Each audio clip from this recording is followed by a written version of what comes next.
Welcome everyone back. So I'm Regina Leung, Director of the VAF Industry Insight Panel Series. And this is our last panel of this series, moving from shorts to feature.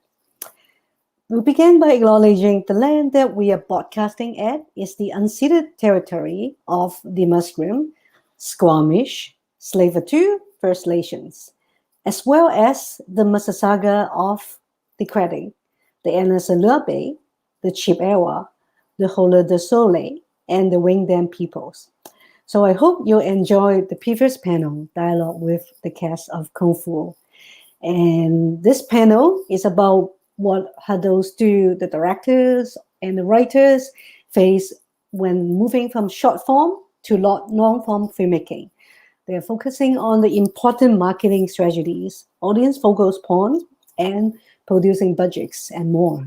So this program is sponsored by the Public Media Fund industry sponsor. Canadian Media is also supported by community organization, Asian Heritage Fund Society, DOXA, Story Money Impact, Vancouver Short Film Festival, Vancouver International Film Festival, and Quarantine Capsule QQ. So our moderator of this panel is Mayumi Yoshida. She is one of our creative producers. So Mayumi Yoshida, she is a Japanese Canadian writer, director based in Vancouver, BC. As an actor, she's known for her role as Princess, the Man in the High Castle, which got her a nomination for the Best Emerging Actor at AP Awards. As an award-winning writer, director, she has been leading force in emerging Asian Canadian cinema. Tokyo Lovers has won Best Performance Award at Vancouver Asian Film Festival, Best Short at Japan Film Festival LA. And her director debut film, Akashi, has won Outstanding Writer out of 4,500 films at NBC Universal Short Film Festival and many more internationally.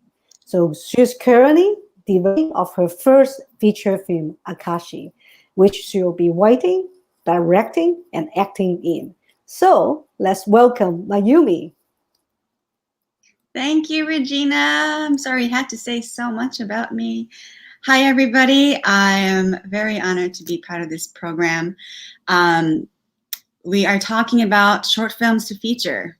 Many short films have launched the careers of many famous directors, and some were adapted to become full-length feature films and went on to become large successes. Some short films are used to show your vision and unique voice as a director. We have 3 directors here on our panel today, and they have all had a very different journey as filmmakers who started off by making short films. Allow me to introduce them. First off is Agam Darshi. Agam Darshi is an award-winning actress and filmmaker. In 2020, Agam rapped on Ava DuVernay's HBO Max series DMZ alongside Rosario Dawson. Prior to this, she rapped a lead role on Oscar-nominated director Deepa Mehta's new film, Funny Boy by Netflix, for which Agam has been nominated for a 2021 Canadian Screen Award. Agam also just recently wrapped principal photography on her directorial debut of the feature film Donkey Head, funded by Telefilm Canada, in which she stars as Mona Guman, a failed writer who cares for her ailing father for 7 years. The film, penned by Agam, was executive produced by Deepa Mehta and Kim Coates from Sons of Anarchy, and produced by Agam Darshi and Karma Films.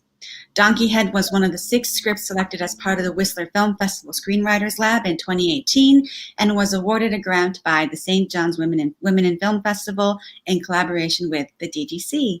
Thank you for being here. Thank you for having me. I'm very excited.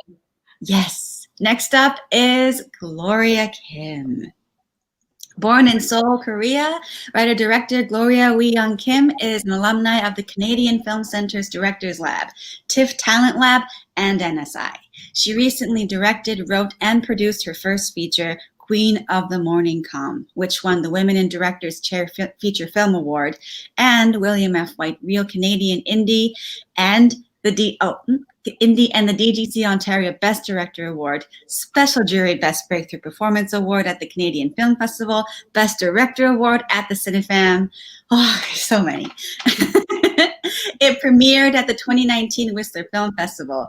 She's also won numerous golds for her commercials and is the recipient of the Chorus Fearless Female Filmmaker Award.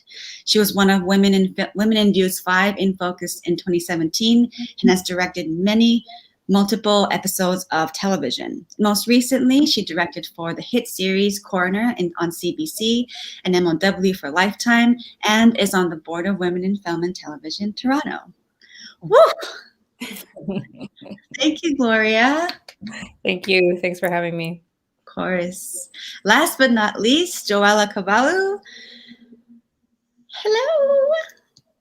Joella Caballo is a Filipino-Canadian documentary filmmaker based in Vancouver, BC. Her films lay bare narratives about intimacies and identities and relationships. Her first mid-length documentary, It Runs in the Family, which was out in 2015, a personal exploration of acceptance and what the modern queer family can be in the Filipino diaspora, won the Audience Choice Awards at the Seattle Asian American Film Festival and Vancouver Queer Film Festival, and a special jury mention at CamFest for the Loni Ding Award for Social Justice Documentary. In the director's choice, she's also a great producer. In the director's Joella approaches contemporary social issues with careful attention to nuance and levity. She recently directed 2 short documentaries, Ode to a Seafaring People for Knowledge Network and Koto, The Last Service, with support from the BC Arts Council.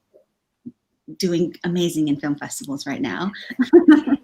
In 2021, with support from the Canada Council for the Arts and the Doc BC plus YT plus NWT Breakthrough Program, Joella is developing Neka Bingwit, First Comes Love, a feature-length documentary that follows 4 Filipino Canadians and their white partners as they navigate race and romance against the backdrop of Canadian multiculturalism. Neka Bingwit is Joella's first feature documentary as a director. Yay! What a lineup. First of all, I want to acknowledge that this is not a women in film panel. This is not a representation panel. This is about filmmakers who's gone on from shorts to features, and this is the panel we have, which is revolutionary. So I'm just so excited about this. Yeah, so today I really want to demystify the journey of short to feature by hearing your experiences, your personal stories in the journey. So I'm going to be asking like specific questions. Okay, so the first one, I think everybody wants to know this. Did your shorts help you in making the feature in any way? And if so, how? Anybody can start. It's for everyone. I mean, I started with shorts because that's what I could raise money for, and that's what I was ready to do. So it definitely, I think, helped me on my journey as an artist. And it definitely helped me to build a body of work. I think that you have to have a little bit of a body of work before you can raise the money to do a feature. It feels It feels like that's what the funding landscape is like. Yeah. Agam, what do you think? Yeah, it helped me sort of get my head around what that role was and how to navigate it. I think though, because I came in through acting, I think that was really what prepared me to direct and help me with my first feature, just in terms of feeling like I was capable in doing it and that I could understand sort of like the vastness of what it takes to do a feature film. But yeah, I think just exercising the muscles for sure. This shorts helped a lot. Yeah. How many shorts did you guys make before going into the feature?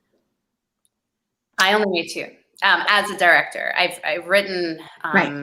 I think maybe 5 that got that got produced. But as a director, I directed too. I had 3 like of my own personal shorts that I made. I made other things for other people, but I'll just count 3 that I wrote and produced and directed. Awesome. Welcome back, Joella. Was frozen there. I don't know what happened. Can you repeat No the worries. question again? Yes. Did your short help you make the feature in any way, or your long form in any way? And if so, how? So yeah, like as you described in my bio, I went from directing a mid-length and then went into producing shorts. So I've probably produced about 5 shorts and have now come back to directing. And I just wanted to, it was something for myself to think like, oh, you don't just need to be a producer or a director, you can go back and forth. So I think the experience that I've had with producing the shorts have really helped me develop the ideas. Like say for Naka Being Wit, it was an idea that I've had for like since 2015, 2016, and had developed it in many different ways. And it's only until the last year where I finally things clicked, and there's a cultural movement right now with race and like how our couples talking about race, especially in interracial couples. And so that made me feel like this is the right time for it. So kind of in the background was working on other shorts and producing for other folks. So it just was like a matter of like kind of timing, but also building those skills and relationships at the same time. Yeah, I think we're segueing into like one of the questions I had. So, you know, there's a thing called development hell where you're just forever in development, and it's typically a very long process. What do you think was a pivotal moment in development that really accelerated your project? And was it a talent program, an award, or what was it for, Agam and Gloria, whichever one will go first? For me, it was when my script got into the Whistler Film Screenwriters Lab. Up to that point, I'd already been writing it for about like off and on 4 years. And then when I got into that program, it's a 6-month program where you actually have mentors who really care about the project, and they're able to sort of, you're going through draft after draft. And by the end of it, I felt like I came out being able to say, yeah, I'm a writer now. Like I felt very confident in my voice and what I want to say. And obviously I have more to do and more to go, but I felt really good about the project and who I was as a writer. So that was pivotal for me. And then I had the confidence to go on and talk to producers and present my script. Awesome. Gloria.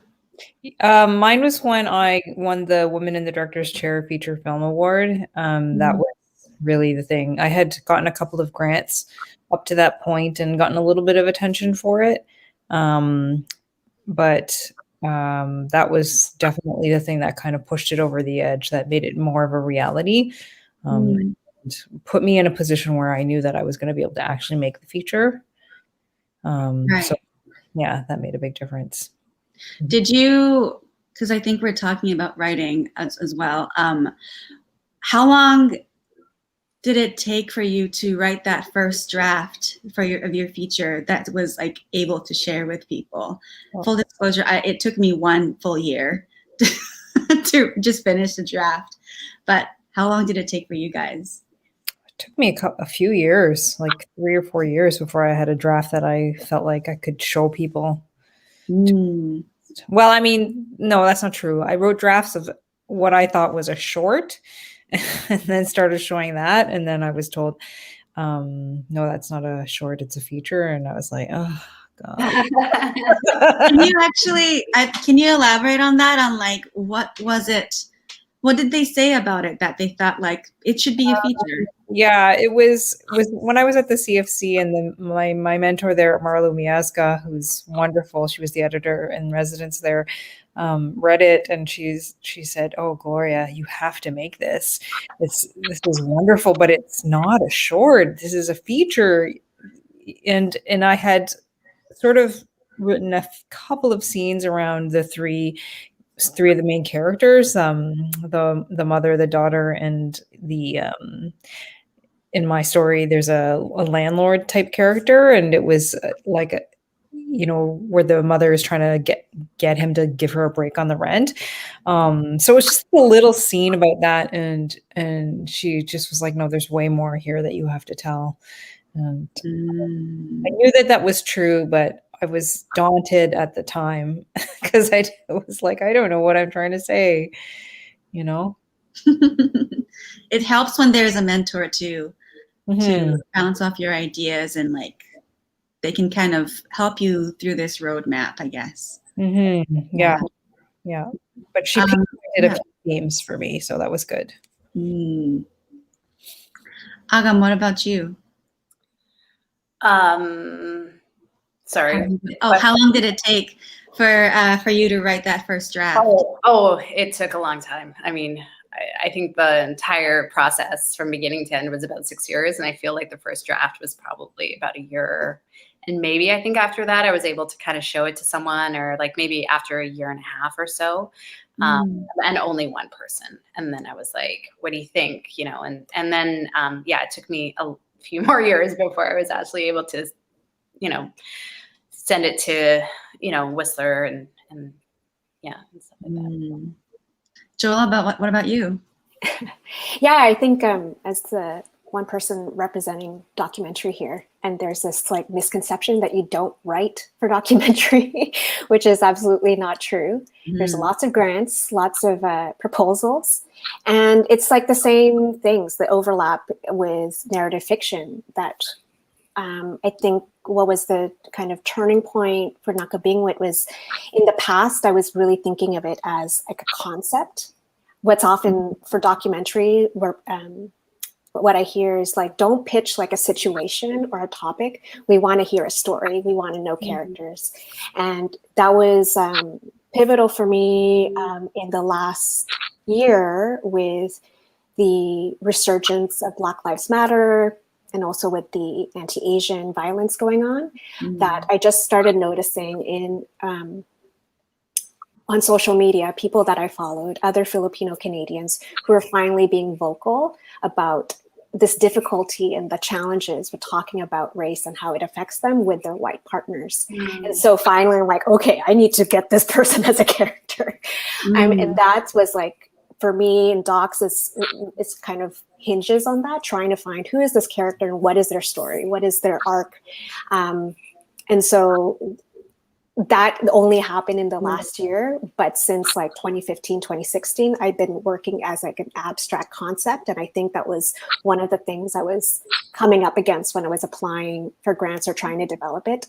Funders, and I, for myself too, I realized like, yeah, it's not a film. It's just like, it's an essay right now.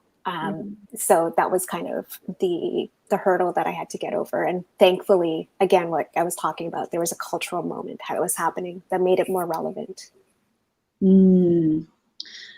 It's interesting that sometimes it's just the universe just tells you like, this is the moment. Like, oh, okay. And you just have to say yes to it. I want to ask you guys one more thing about development. How do you find the right people to collaborate with? Meaning like, I think especially as women of color, and when a project requires some cultural understanding, finding collaborators it also means, for a feature film, it also means how to strategize funding. So when the landscape is historically white male dominated, what do we need to be mindful of, and how do we navigate that process of choosing who's going to be your producer, who's going to be that person who's hopefully going to unlock these funding opportunities and just be there for you for your project as a producer? It's a big question. I think for me, it just came down to who believed in the project and who believed in me. Like it wasn't necessarily, I wasn't being strategic in terms of what it meant on an application form. It was just who wanted to do this and who did I have a good sense would follow through. But I've as it turns out, like I have 2 producers, part of Karma Film, and one of them was, he's also South Asian, and I had worked as an actor in one of his films like way back, and we barely spoke to each other, but I just clocked him because I always clock people as being a female of color. I just like notice when I'm on set, like who are those people who are, something to do so unconsciously. And so I just knew, I knew him and kind of, and so I just like sent out, an email, and didn't hear back for months because he was busy and he was moving, and then eventually I did. But prior to that, I had lots of meetings with different people and different producers who all were great, but it just didn't quite, nothing was really like, didn't feel right in my gut. But then also, that being said, my directing mentor is a white male who I actually had pitched. I never planned to direct this film myself. I've always wanted to be a director, but this was not the one. This was the thing that I was going to act in. And I had pitched him the script, and he loved the script. And then he had the good sense to say, Agam, this is not my story to tell. You should write it. You should direct it. You can do it. And so he was a real ally for me. So I think it's just finding people who support you in your court. Yeah. Yeah, I would agree. And just people who believe in your story, and people that you can work well with. So Joelle, I was, Oh no, go ahead. Oh no, I didn't want to interrupt. I was just gonna say I was lucky because I knew Sonia Di Rienza, who is my executive producer, and she's amazing, through TIFF Talent Lab, and I had sent the script to her partner, who Escalos Poulos, through another friend, Jessica Chung, who was like, "Oh, you should send it to them," and then she saw the script and she was like, "Wait, I know Gloria, I'm gonna read this," and she ended up liking it and wanting to work with me. So that was really nice. Joella? Yeah, I think since I've had experience as a producer, as someone that is pitched to and reached out to by directors, and then also on the opposite side as a director looking for producers. As a producer, I have been approached by directors, and this is something that I have to unlearn, and it's part of being socially conditioned as a woman, as an Asian, as a Filipina, is that I question if people are approaching me because they want to check a box for their application. And if this is a token hire. And sometimes I'm trying to learn to not undermine myself, that I do have experience and skills. But at the same time, that does happen. So I've just developed kind of like an internal criteria for myself when approached, is the questions of like, can I be vulnerable around this person? I'm not going to know everything as a producer. Sometimes, can I be myself around them? Is there a mutual respect? And that's like key for me. That as a producer, I want to come on board as a creative producer. I want to give input. I want to feel like this project is also, I have some sense of ownership of this project as well, and not just going to be behind my computer doing Excel spreadsheets. So I'm learning now to demand, kind of demand that from people who reach out to me and saying that, I am a creative producer, and I demand that you actually take me seriously and that you hear what I have to offer. And so that kind of weeds out people who are just looking for the token hire. So that's one end. For this feature that I'm developing, it's actually the way that, it was quite pivotal finding a producer as well. And it worked out that the latest short documentary that I've directed was for Knowledge Network. And the producer is Jessica Hallenbeck from Lantern Films. And we had known each other for about 5 years prior. And working together on this short was kind of like a trial run. And it was also something about Filipino seafarers, something that I wanted to root in community. And we just learned going through that process that so much of our values align. And even though that she comes from an Eastern European background, she really understood and wanted to support me, you know? So that was key, that there is a way to transform how we work with people of different backgrounds, and also taking into account kind of this historical misrepresentation of women of color, people of color, Indigenous, Black people of color directors. So I think those are things that I've had to learn, and hopefully, you know, if there's any wisdom that I can impart, I hope people can also, you know, demand certain things for themselves when they want to work with key creatives. I think as writer directors, it's part of our process of becoming our own producer. So I think all of that, it makes sense that you have to stand up for yourself and seek what you value, and also think about, like, as a producer, are they going to bring something beneficial to this project beyond just they're just nice to people to be around. So yeah, that's amazing. I'm going to move on to production.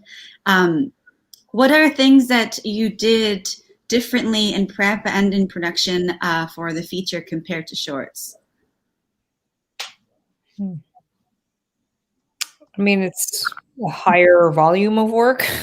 For sure. Yeah, it's you just have to work faster, I think, is one of the big things. So I mean shorts are a lot of work, right? But I think with features, it's just, you know, it's just a huger page count. You just have to know how to move faster. You have to have strategies for moving really fast, especially, I don't know how many days people got, but I had a child actor who was under 12, so and it was actress, so I had and she was in almost every scene, so we had a limited day. So how many days did you have, Gloria? The first set of shooting, I did 19 days, and then I did 4 days of pickups, because there was, you know, it's a short day and you're moving at the speed of light. You drop certain things, and you have to pick things up. So yeah, but I think it was just a lot of strategizing on how to move quickly. Right. Yeah. How many pages in total was it by the end of the shoot when you were shooting? Like, I think I started with a 120-page script, and I said, I have to cut this down because I know I'm going to shoot all of this. Were you doing it while you were shooting? No, I did this before. I did this in prep. Right.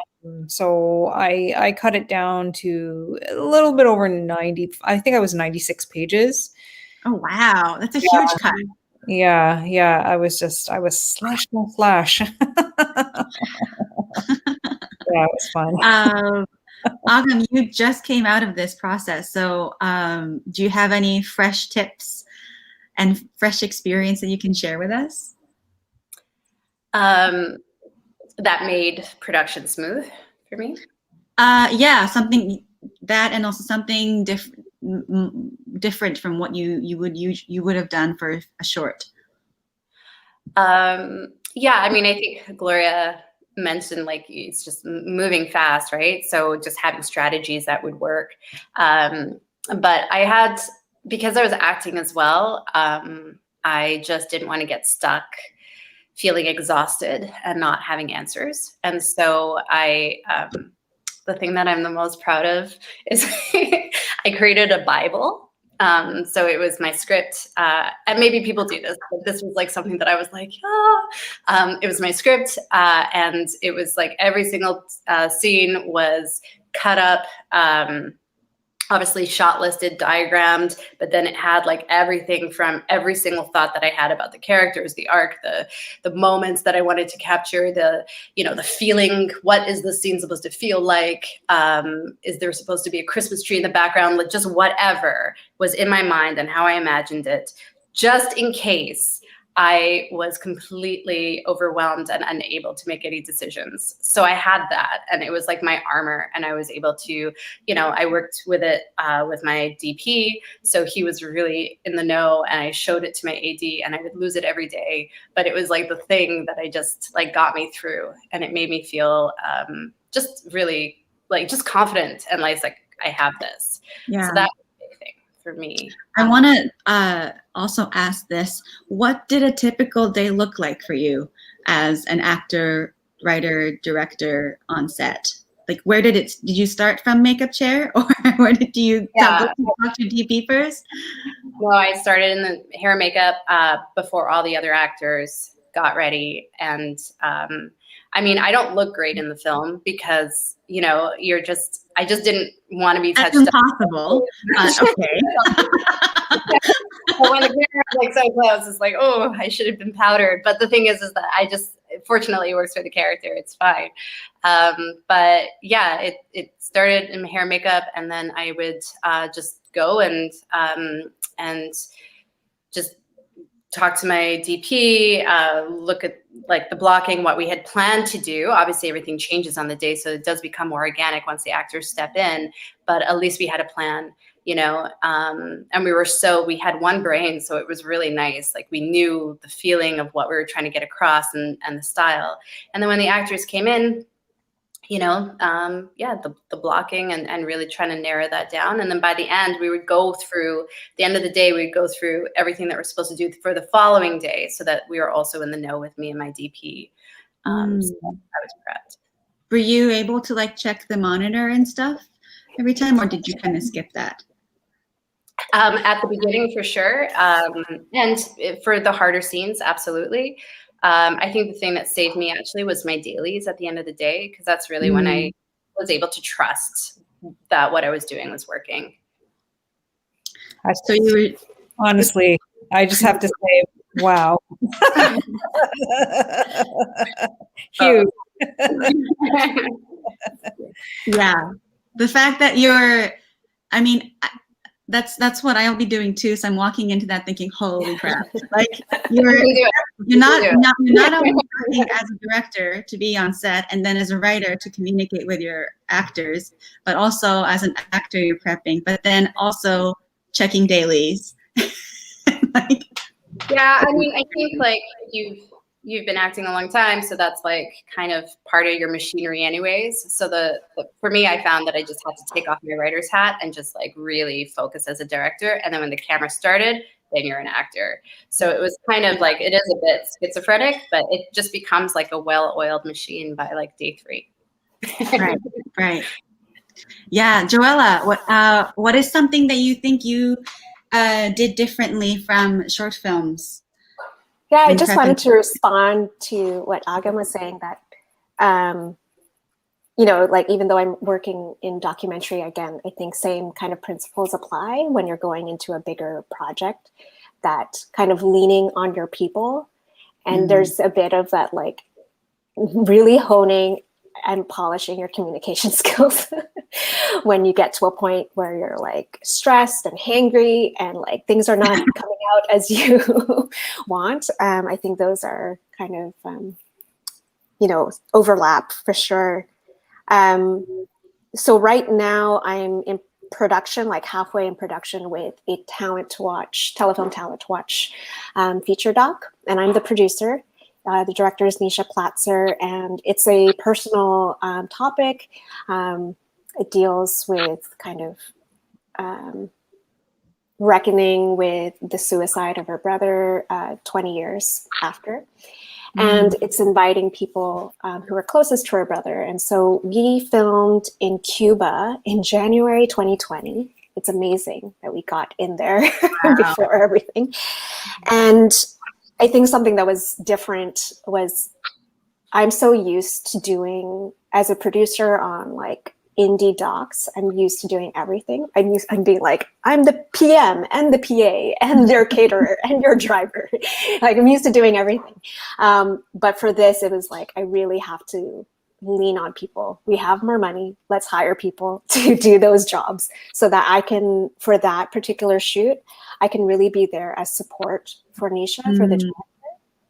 but also for the other characters, for the other friends who are coming.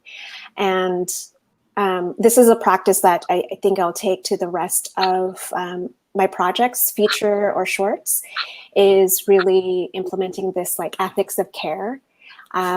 You know, especially for something that's like so personal, for people having to be vulnerable and talking about trauma, is really establishing that this safety net, that there is support from the production team, but even outside of the production team, if people need support for counseling or just time away from the camera, kind of building that in, and so that we're not just kind of we're not, what am I trying to say?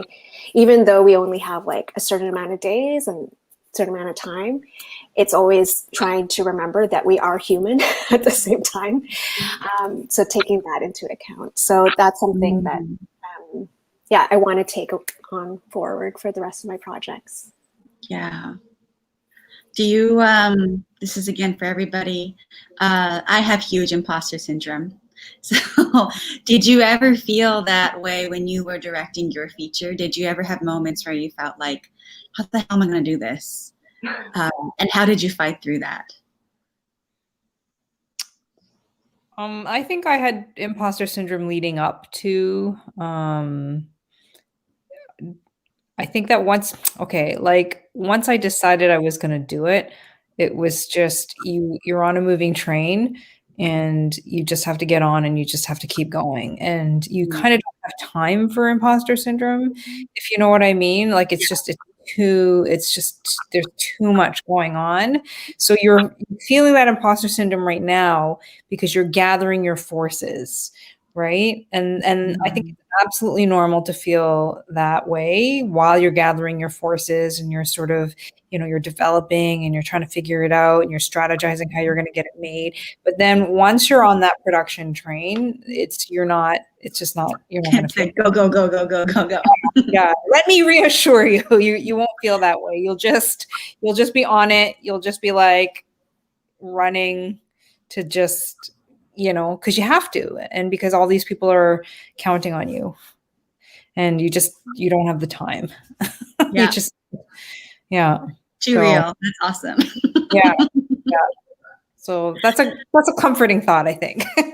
Yes. Yeah. Agam or Joella? I was gonna say that it kind of reiterating what I was saying before, of like really leaning on your people. And like that, I think for me, why it's important if I can feel vulnerable enough to say like, okay, I really don't know what I'm doing right now. And if it's your producer or your other collaborators, to really hold that for you and also remind you like you do. So I'm often in that position as a producer to remind my directors, like, you do have the experience, like trust that you can do this. And it's also, I think this is part of like trying to demystify this, like, oh, we are the auteur and we know everything. It's like, no, I don't know everything, even when it comes to like creative stuff. And I'm really about like collaboration. And so I think I feed off of that if I can open up to my key creatives and kind of just bounce that ideas with each other. So I think that helps as well, like lifting that burden that I have to know everything. Mm-hmm.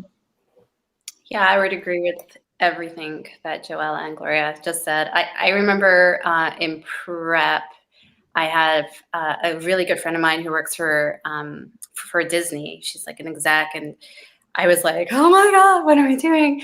And she's like, Agam, it's like even in like huge companies like Disney, like when you have a big show that you're producing, nobody actually knows what's going to happen until like it comes together in the end. Like that's just the process of it, and you have to be comfortable with that, because it is a little bit of a, like, you try your best, but it is a bit of a shit show, and things like rehearsals are usually awful, and like she goes, that's just how it works, and then magically it works out, so I just leaned into that advice, and again, like key creatives And then, yeah, it's a roller coaster. My hair, I'm sorry, I know I keep touching it, but I'm just like, what the, every time. Yeah, once you're on the Flawless, yes. Yes, it is you're on the flawless. train, it I'll go. Format because we all have to kind of stare at ourselves, and I don't think we're used to doing that. It's such an uncomfortable feeling, you know. And we're all like creative people, you know, so we're all like, wait, what's going on? I try to like put this in the back. So it's like, if you get bored with my face, please look at this painting. Like holding you. I wanted to. I had the privilege of talking with each of these panelists beforehand, and we talked a little bit about stamina, on like how to maintain stamina. And like Gloria, you were saying like once you go, it's just like go go go. You know, it's you just don't turn back. You just go for it. So how was there like a secret to you guys for like maintaining that stamina, or like is there a juice? Is there is there anything that, like a routine thing that you may have done that kept you going? I do a daily meditation. So I do this without fail, right? So even if my call time is 6 and I have to be picked up at 5, I'm up 2 hours before.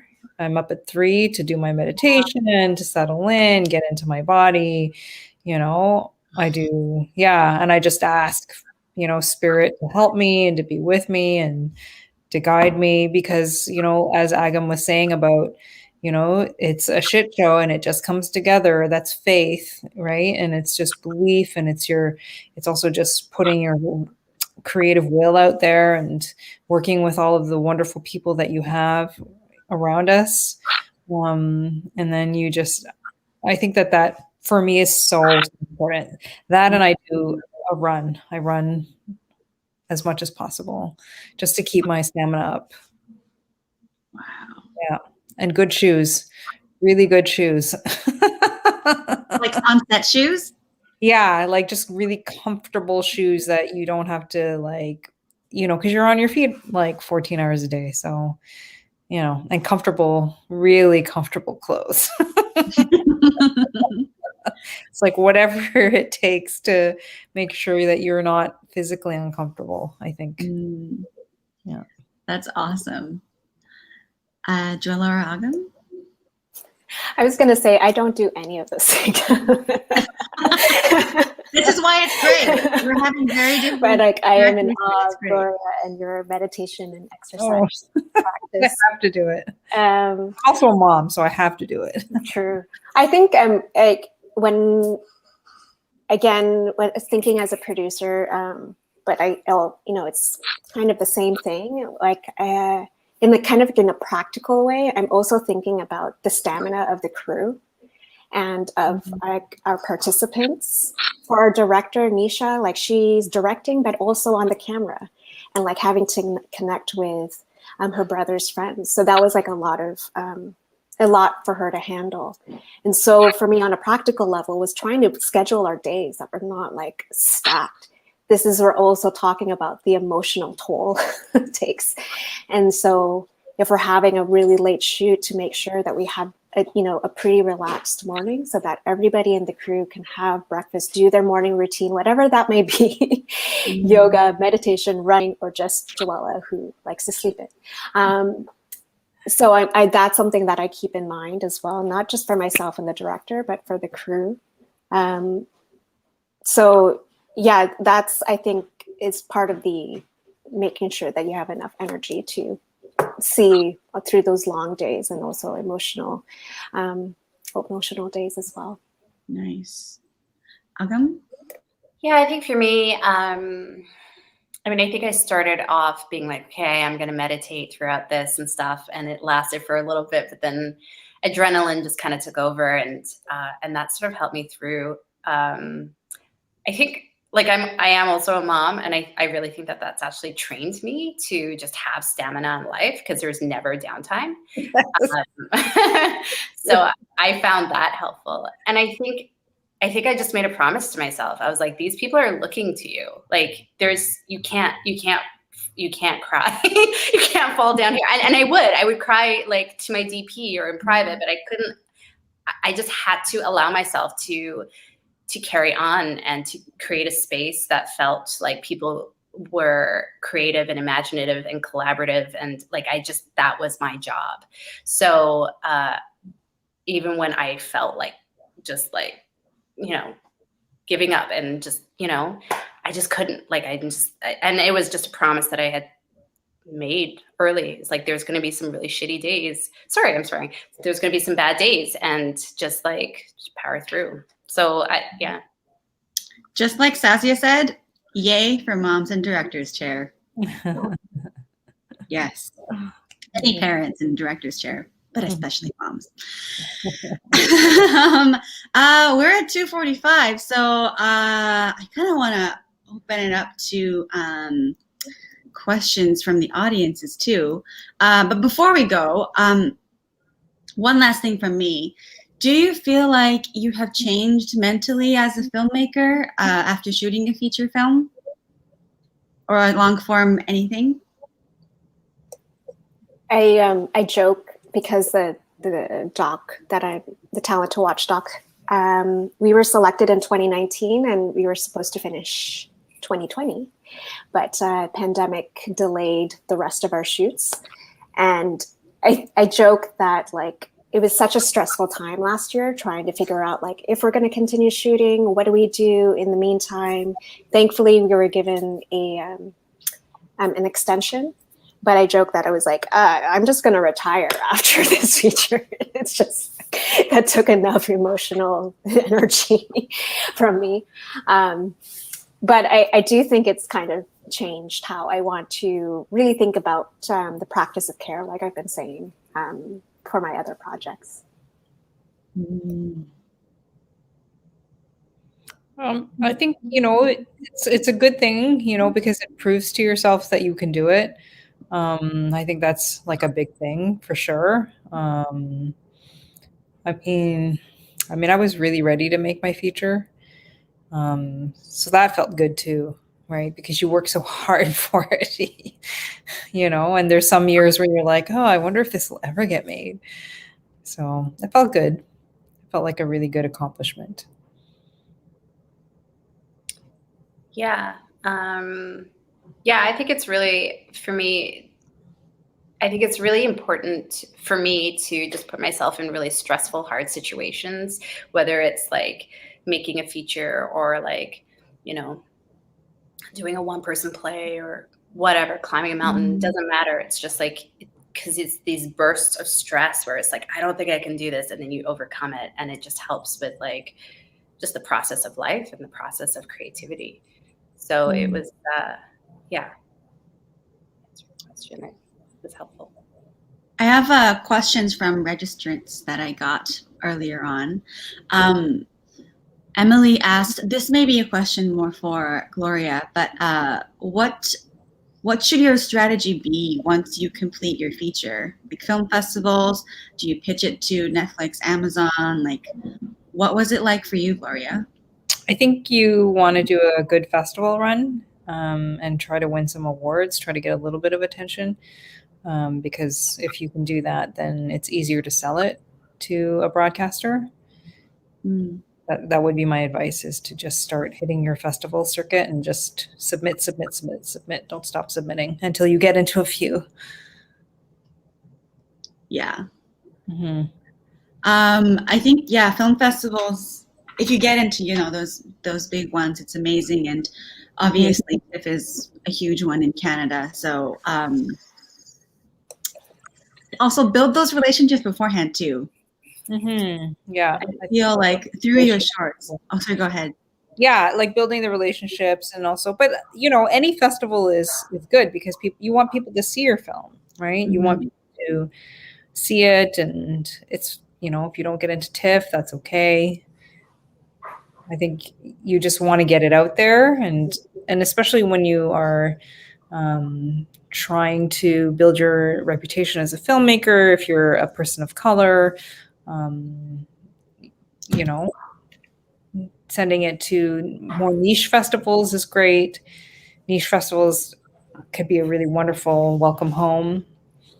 So that's true.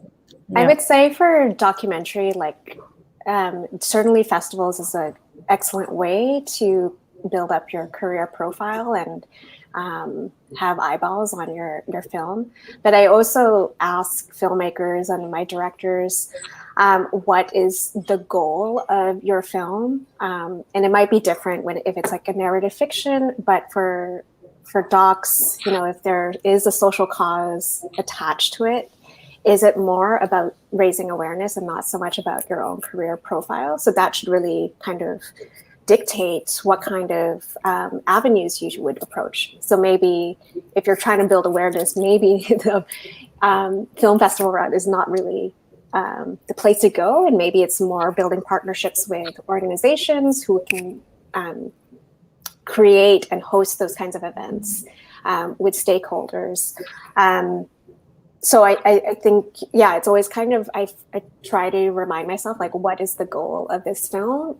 If it's purely for raising career profile, that is totally fine. And that's well worth pursuing, but also trying to remember if there's other kind of adjacent causes or goals as well. I was gonna, another question from registrant, development is really long and hard. And how did you sustain yourselves as filmmakers while you were developing? And I'm sure you've had side hustle, side gigs as well. Like, how did that balance out you as a director being creative, and then outside of that trying to make money as well? I worked in advertising for a really long time. That was how I made my bread and butter. It was great. It was a wonderful training ground for me. So, yeah. Nice.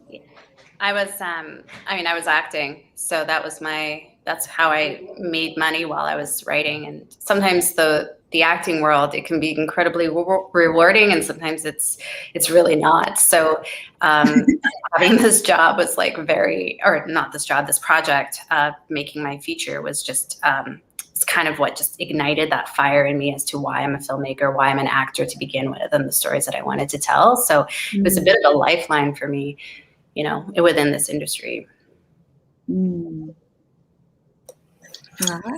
Yeah, when I graduated from Langara College back in 2013, I made a commitment to myself to not go back to an office job. So that was my previous life. I was an admin assistant for nonprofits and financial industries. But during like the first 2 years, I did do temp work, and that kind of allowed the flexibility to pitch projects, develop them. Yeah, it's not glamorous whatsoever, and it's certainly, I think it's great that we're having this conversation about demystifying this, that like we're not all just creating art, the starving artist, like we still have to pay bills. And it's only until very recently that I've been able to be like a producer for hire.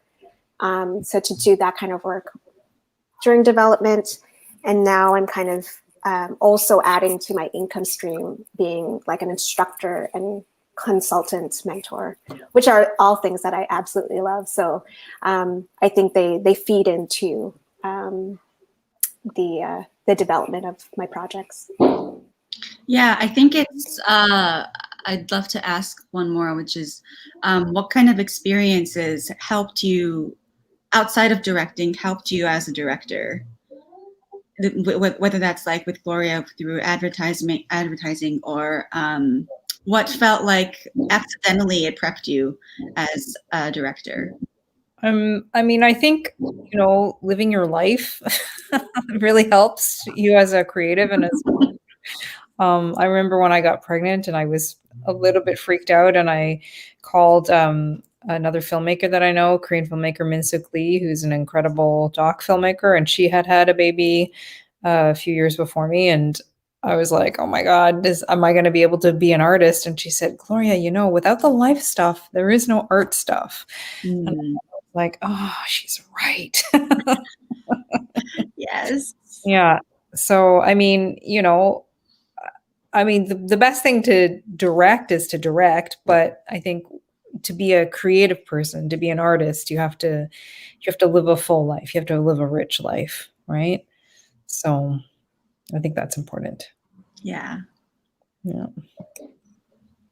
Sorry, my son is Just walking on your window. That was That's so lovely. cute.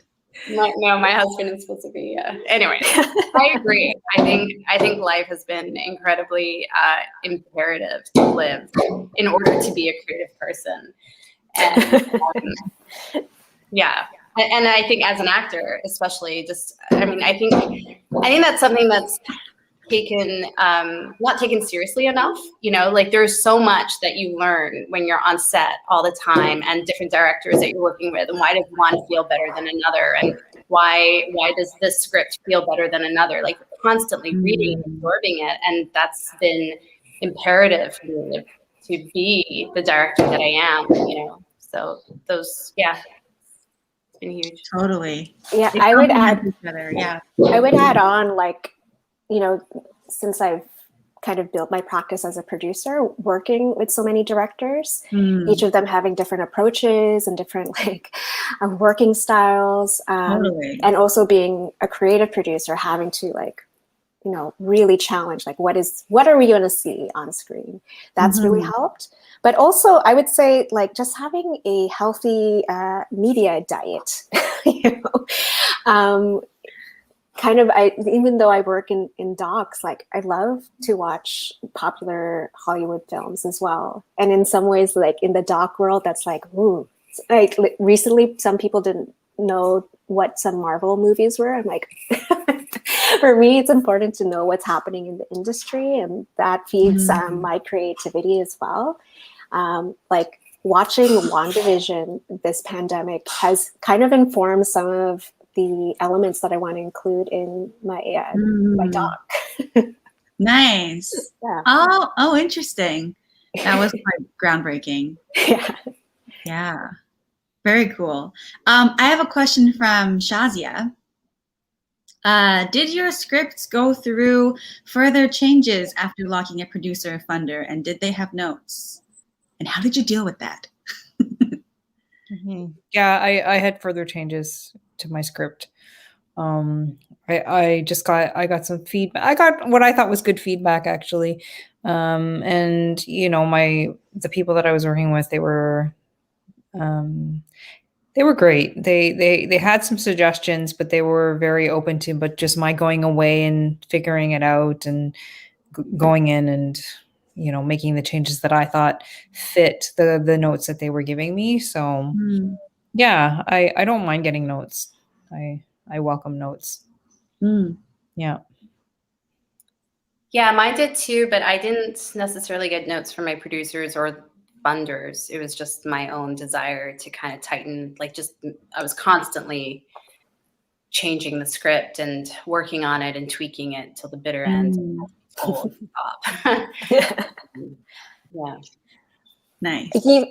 Even in doc, like with the Talent to Watch doc, even though we come in with a proposal of this is what the film is going to look like, there's a lot of anticipation or kind of guesswork of what is going to be that structure. And with the pandemic, there was one key scene that was going to be kind of the climax, that it was like, it's not going to happen. So what does this film look like without this key scene? And me and the director, we decided to go into the edit earlier and to see like what material do we have and what kind of story is it going to look like now without shoot this scene that we can't shoot. So with doc, it's a lot of being able to be adaptable and flexible. So it can change from what it was as a proposal to, I'm sure it will be different when we finally see it on the big screen. Totally. What's fun about docs is that you can really explore the story, and there's so many little threads that you can. I just think the editing process is so crucial. Yeah, and it's something too that, like, going from shorts to features, I kind of thought I had it locked down of like how many weeks to be in the edit for a short. And I am, rude awakening as a producer on this. Like, how many weeks are actually needed? I think I'm like doubling, almost tripling the number of weeks for the edit from what I had originally proposed in my budget.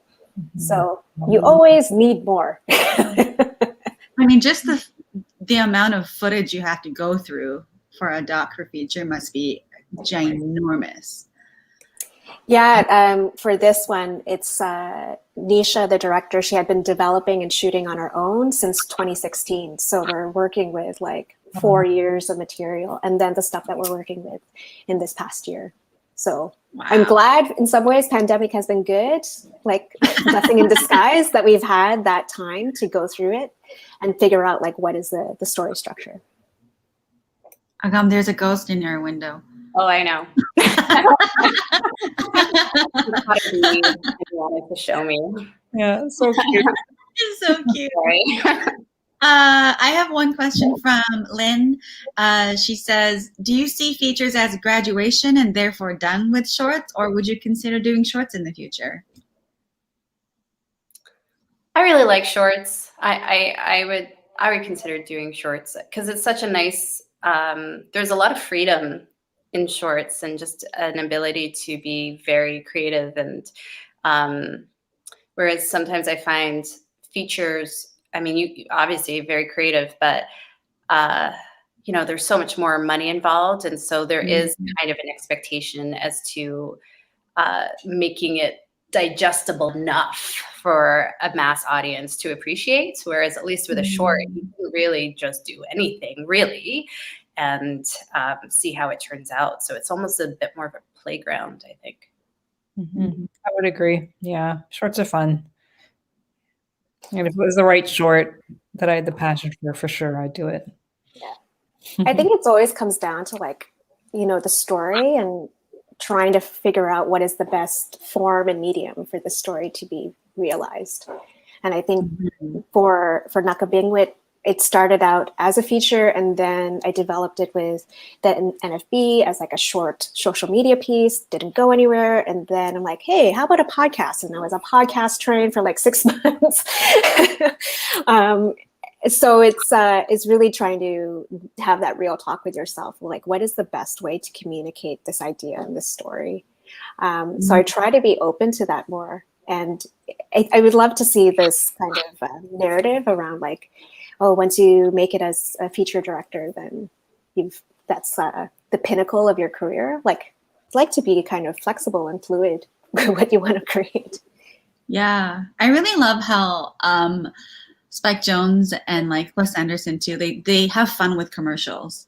Like they get really creative with those, even if it's short form, you get to see their vision and their uniqueness as a director. So yeah, definitely. And it's really exciting when you see established directors still do shorts. It's like, oh, great.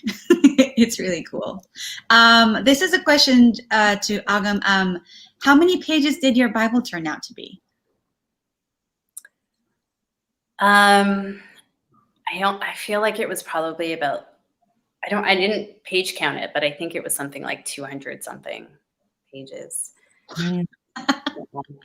Wow. Yeah, I was in this white binder I still have. I'm going to publish it. Yeah. Yes. Is it at arm's reach? You just want to see it. We just want to see how thick it is. I'll be back. Yes. Meanwhile, I want to ask you guys our final question. I'm sorry, we've gone a little over. Any advice to filmmakers who are venturing into features from like shorts? Joella, do you want to start?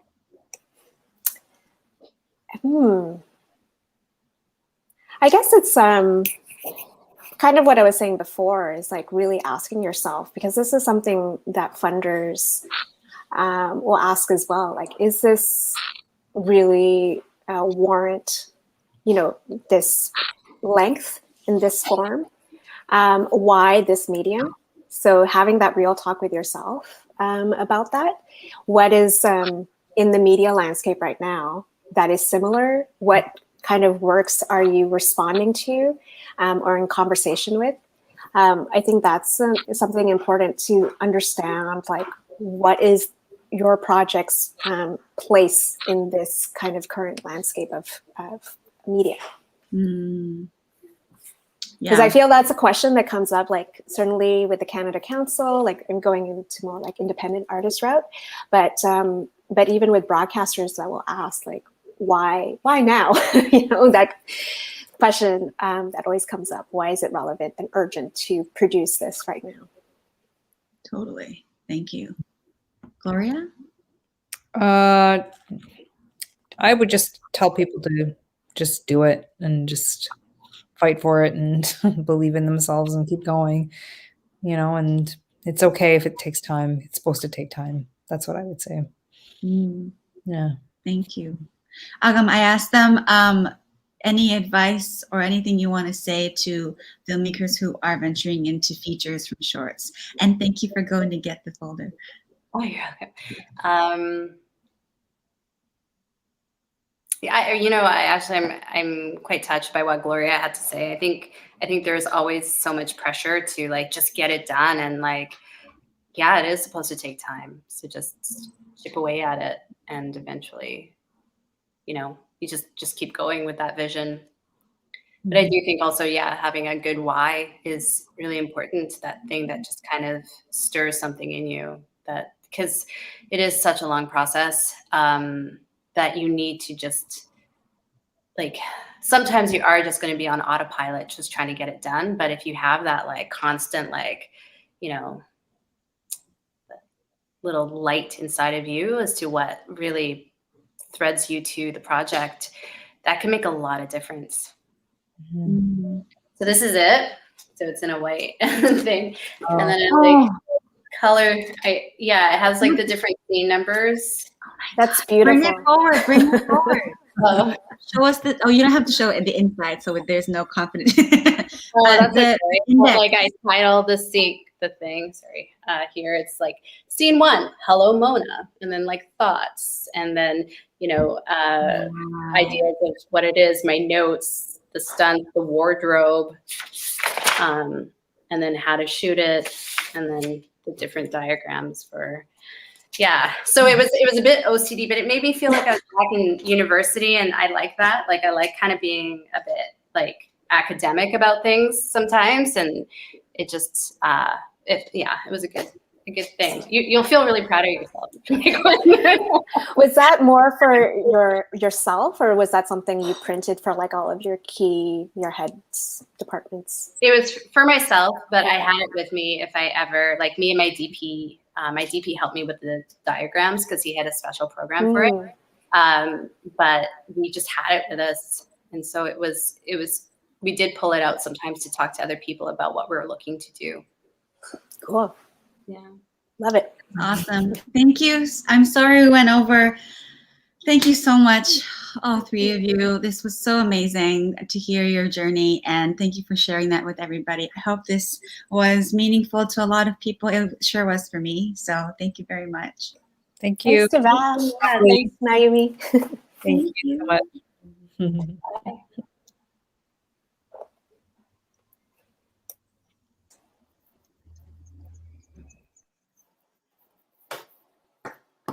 All right. Wow. There's a lot to take on, right? I learned so much personally, and then also there's so many tips from this conversation. 100% be real. So thank you so much again to our special guests, Agam, Gloria, Joella, and our moderator, Mayumi. And it's like a couple things before we round it up, right? And thank you so much for everyone tuning in as well during this time to celebrate the Asian Heritage Month with us. And a couple highlights. So our festival is coming up in November. We're still having our open call, and due date is June 5th. And it's all eyes on us and your film too, because this is our 25th year. And definitely we would like to want to show your Canadian story. And then Lex, This is one of our initiatives, is Eliminate Hate, that we launched last year due to the anti-Asian racism in Canada. So Eliminate Hate is creating pathway to strengthen our community voices. So during this month, and Eliminate Hate with media partner TikTok Canada launch Reclaim Your Name, which is a multi-phased project that invites everyone who identify as Asian Canadians and people of Asian descent to participate by sharing their story of the name. So all version of it. So go to eliminatehate.org to learn more about that. And then also, don't miss to watch almost 100 plus films and conversation free at the Asian Pacific Virtual Showcase. And it's from LA Virtual Communications. They plus many partners from all the Asian American and Asian Canadian Film Festival. So you can still watch it, right, till May 31st. So last but not least, continue to join our conversation.